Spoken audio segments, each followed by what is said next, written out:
Hello. Welcome to Healthy by Choice, the podcast that's here to ignite your belief in what's truly possible for your health and well-being. Hi, I'm Dr. Kerry, and what lights me up is empowering others.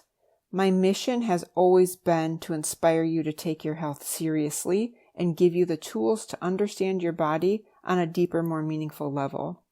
In each episode, we'll explore the healing power of nature, the role of real food as medicine, and how intentional movement can restore balance to your body and mind. So whether you're on a journey of prevention, recovery, or simply seeking more vitality, this podcast is your reminder. You hold the power to heal. Thanks so much for joining me.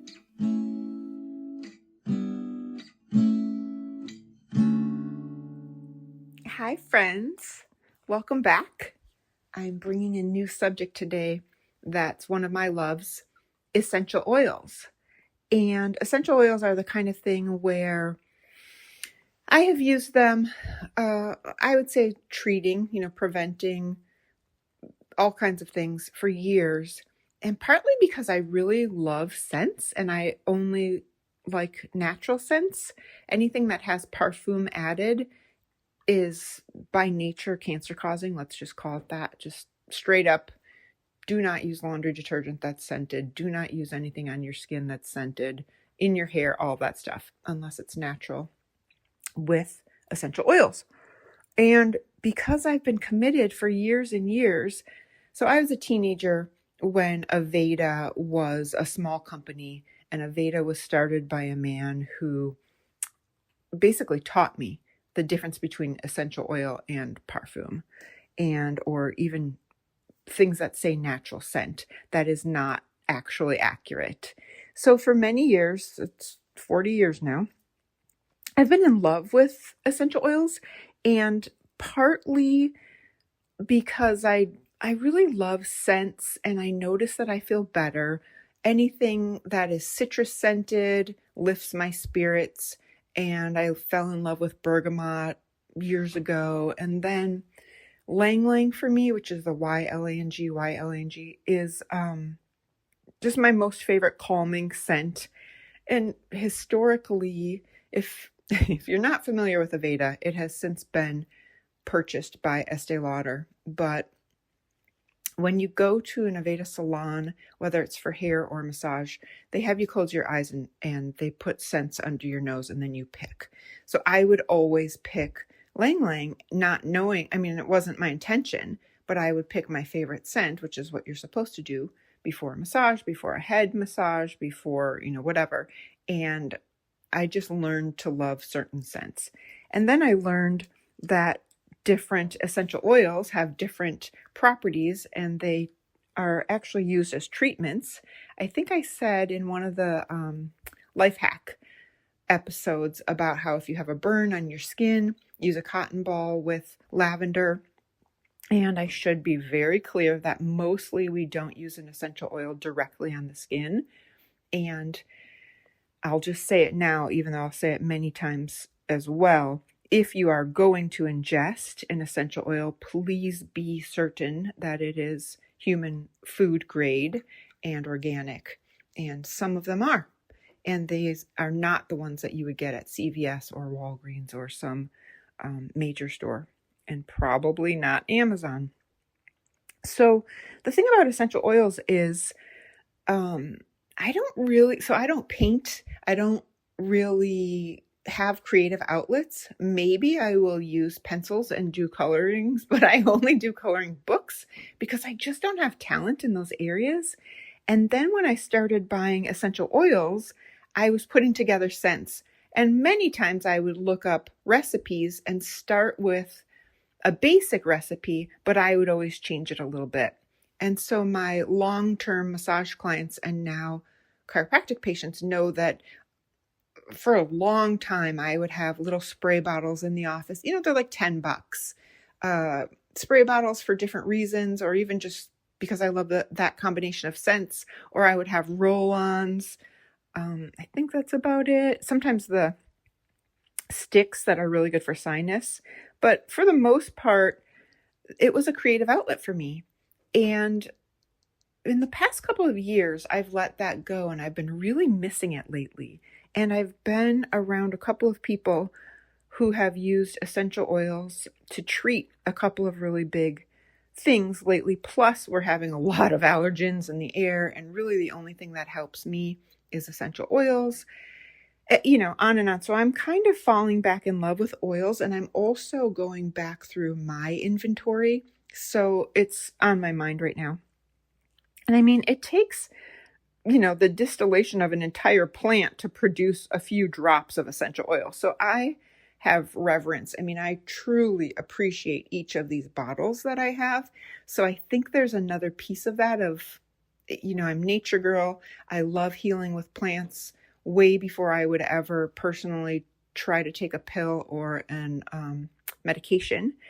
And I'm just drawn to what are the possibilities. And when I'm out in nature and when I'm out walking, as an example, in the Bay Area, we have bay trees, and I love having that scent in the house. So sometimes I'll bring in rosemary from outside. I'll bring in bay from outside. And I love that these little bottles have these natural scents. So I'm kind of in that space of wanting to nurture myself, wanting to nurture my space. I've also just been through a remodel at the office in Benicia. And so, the energy needs to be changed a little bit. And obviously it's available to me to burn sage. It's very cleansing. I can burn incense, things like that. And that's all well and good. But as far as bringing in a piece of me, not just the fact that there are all those materials and we want to change the scent of all the paints and all that, but also just clearing my space and making it mine again. So you'll see essential oils popping up all over the place again.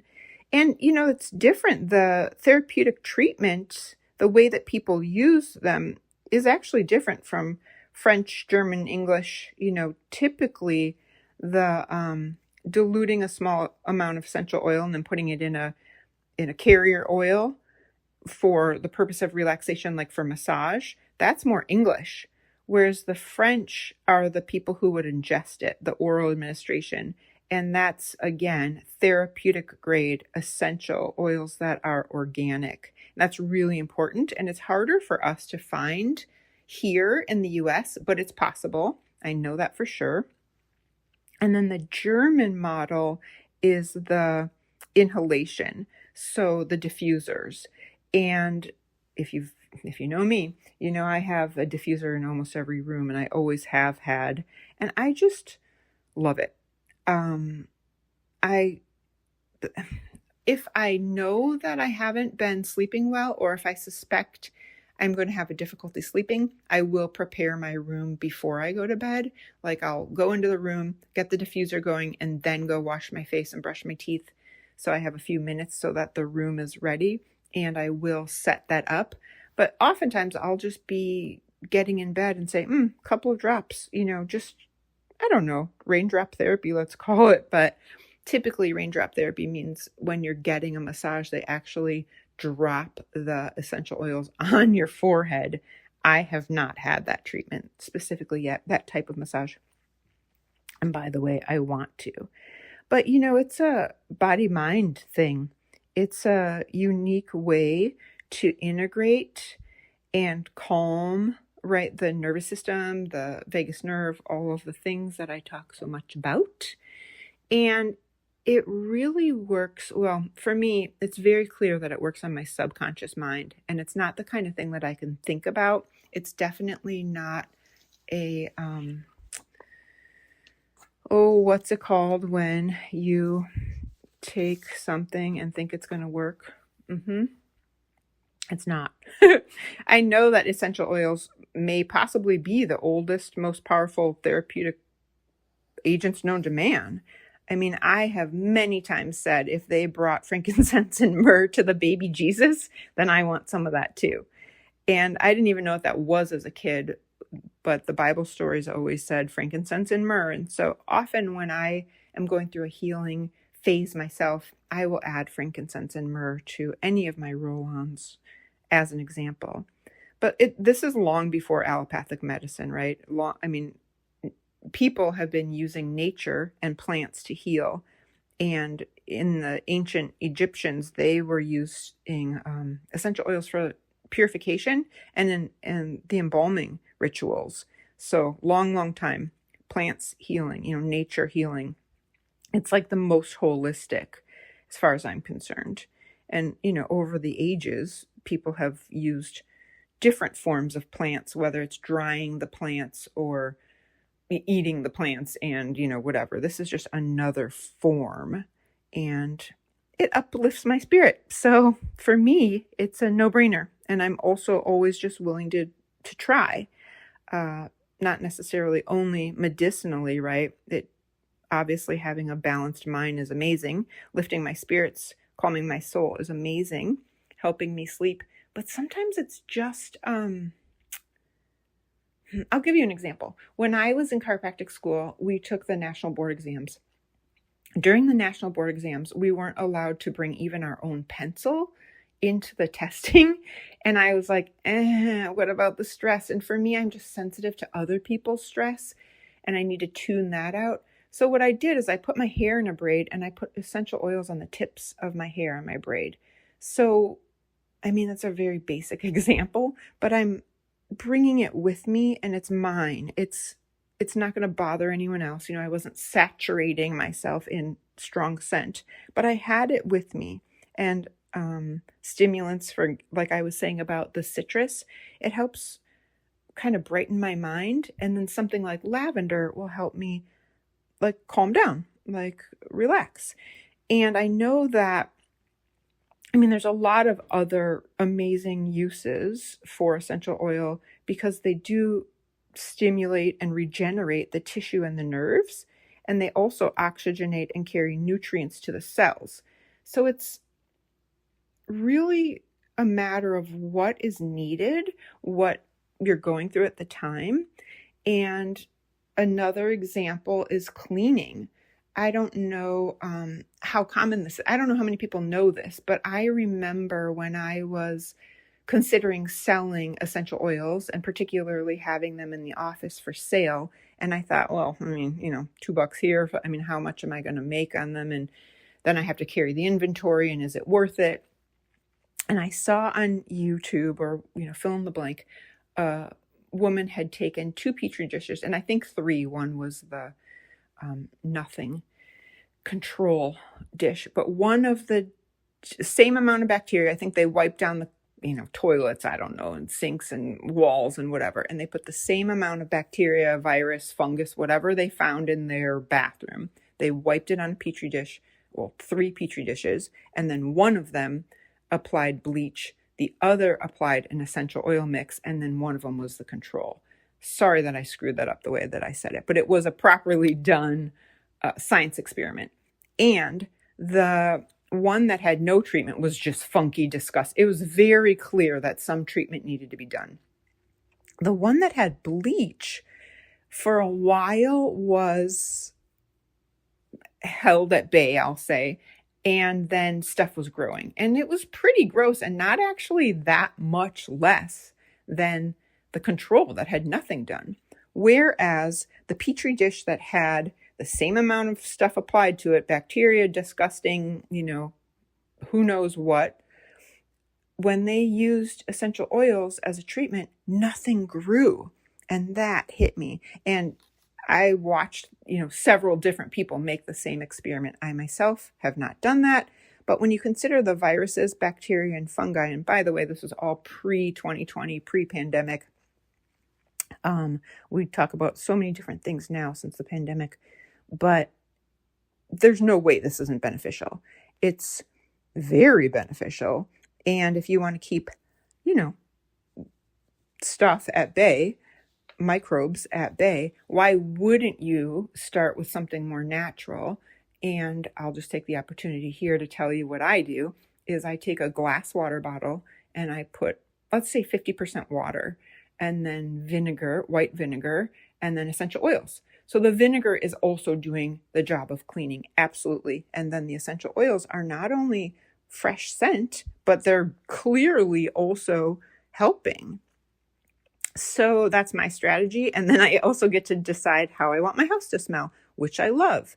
And that reminds me, probably why this is so fresh on my mind is someone accidentally switched my cleaning stuff for their cleaning stuff. And it was, it really did look the same. In her defense, it looked the same, but oh my gosh, the scent was so bad. My friend even said to me, "This is not you. This is so perfumey." And I read the ingredients, and it's essential oils are just way too strong for me and way too many. So that's the thing about aromatherapy. And I don't use that lightly, by the way. People who, in this country, we don't really have aromatherapists, meaning people who've studied and gotten a degree in the study of these plants. But in other countries, specifically in Europe, that's a real thing. It's not fluffy, it's actually taken very seriously. And the Europeans have higher standards. So it's the botanicals, it's the botanical extracts and the plants and then the use of them. But here in the US, we are pretty lackadaisical. Our instruction is more like a weekend course of things that you could do. And here's a few different ways to administer them, which, by the way, is where I am. I have not, studied this any deeper. But I do love using the recipes. And by that, I mean, pick a thing, like pick a skin disease or I can't even imagine, like colds and flus and burns on the skin and anything that comes up. My friend made me a sign in my office that said, "There's an oil for that." And that phrase, "there's an oil for that," feels really true. It feels pretty cool too. And so I just look it up. And now that we have the internet, I just say essential oils for, and then I type in what I'm, wanting to treat. Now, here's the cautionary. There are absolutely contraindications, and it's really important to remember if you have pets in the house, please type in contraindications for dog, essential oils, contraindications for dogs. And then pregnant moms and new babies have a different set. And it's really important to recognize that these are not nothing. They are sometimes strong and potent, and there are reasons that not everybody can be exposed. And please, please, please take that seriously. I used to have a sign in my office. It used to say, and I can't remember, I don't even want to say which ones are, good and bad for dogs and all that stuff right now, because I actually don't even remember. I just remember that when Zaya I don't remember, we were trying to prevent fleas and ticks. And there's been a couple of other things. And I'm like, essential oils, look at that. Well, that, and I'm about to go to the Midwest for a summer vacation. And I'm like, oh yeah, I'll be taking my essential oils as my mosquito spray for certain, because what I don't love is mosquitoes. And I do want to be outside. Of course, I want to spend as much time outside as I possibly can. What I don't want is mosquito bites. And then you can treat mosquito bites, although, as an aside, if you ever do have mosquito bites, just put a little bit of dish soap on them and it'll draw the poison out and then you'll stop itching. That's, fun fact. That's actually one of my most favorite fun facts. Okay, my friends, I think I have imparted on you my love, love, love for essential oils, and you won't be surprised if you see me that I'll have, I don't know if I'm going to have sprays in the office anymore or roll-ons. I don't even know that I have space to store them in either of my offices, but I do, not only love the delightful fragrance and scents, but I love the creating and having them around. And I know that a couple of people recently, I've been putting essential oils on a tissue and putting it under them during their treatments. And, usually those are for big events, big life events. But if ever you're in my office and you want me to add scent, please just ask. I'm thrilled, happy to do it. I also just don't want to be the weirdo offering sometimes. I don't like to put my weirdness on other people. Okay. with that, get out there, go outside, go breathe in the fresh air, go smell what you can smell in nature, and then get yourself some really good quality essential oils. And know that I love you and I'm sending you my very best. Take good care.